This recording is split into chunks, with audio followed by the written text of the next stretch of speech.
James Klein was one of at least 20 men exposed on the Georgia investigation of Dateline NBC's To Catch a Predator. He didn't have a lot to say when he met Chris Hansen. However, when he was talking to who he thought was a 15-year-old girl, he opened up about his passion for Peppersteak, and thanks to channels like CANDIDFELLOW, you can still hear the calls fixed a little bit different way.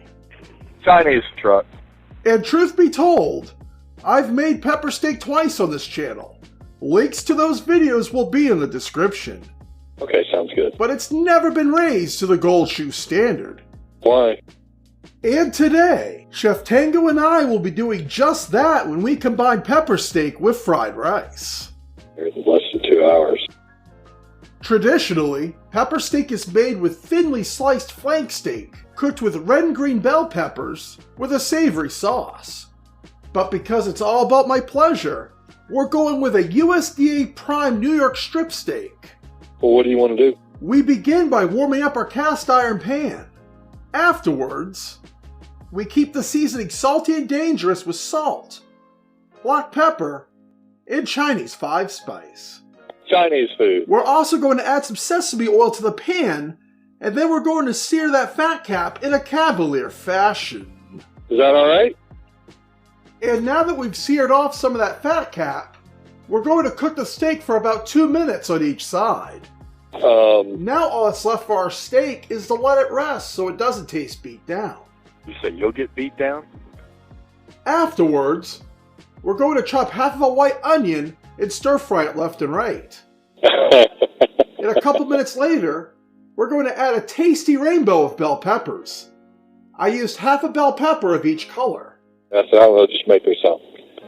And keep stir frying it in a tender crisp fashion. Okay.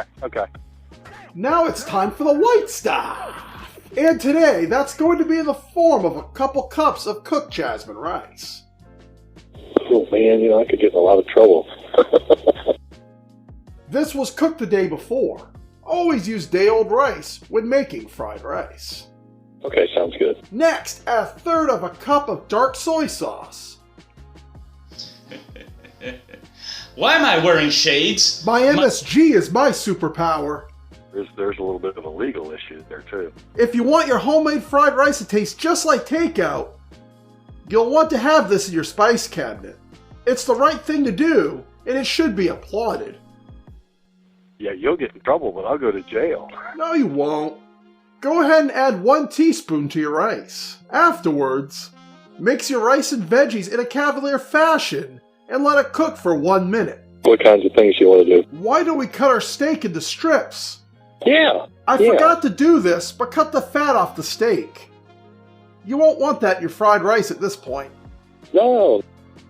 You can add your steak to the fried rice, or you can serve it on top. This just needs one more thing to raise it to the Gold Shoe standard. Chinese truck.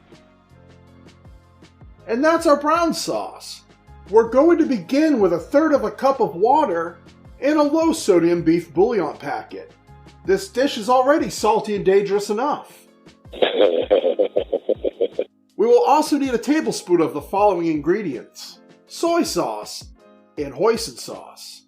We will need a teaspoon of the following ingredients: ground ginger, generic white sugar, and generic white cornstarch. Once you whisk this in a cavalier fashion, we're going to heat this up over medium until it thickens. And with that out of the way, now it's time for the best part.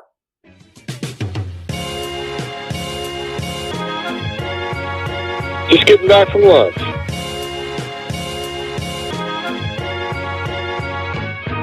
Good, it was a pepper steak and we fixed it a little bit different way.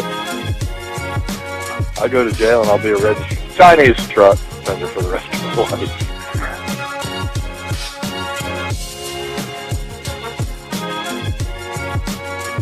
I can tell you one thing, your loved ones will be all over this.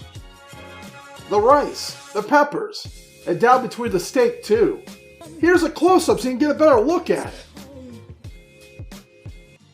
And thank you for watching.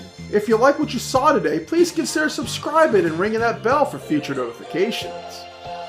Also, feel free to share this video with anyone that you think would be interested. And remember, Don't forget to delete your archives. Bye, sweethearts!